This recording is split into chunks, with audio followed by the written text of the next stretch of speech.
কিছু কিছু অপমান রয়েছে যেগুলো শরীরে আঘাত করে না, কিন্তু হৃদয়ের এমন গভীরে এক দাগ রেখে যায় যা চাইলেও আমরা মুছতে পারি না কখনো।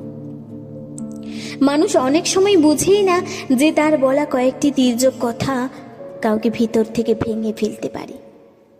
তবুও সেই কষ্ট নিয়েও আমরা সামনে এগিয়ে যাই, কারণ অপমানের জবাব অপমানে নয়, জবাব হয় নিজেকে গড়ে তোলা দিয়ে।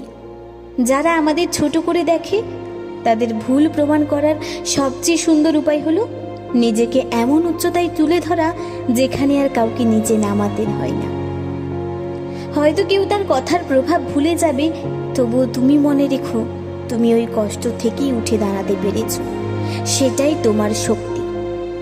তোমার উপর বলা প্রতিটি কঠিন কথা যেন তোমার ভিতরের আগুন জ্বালিয়ে দেয়। জ্বলে ওঠো, কিন্তু পুড়ে যেতে নয়, আলো হয়ে ওঠো।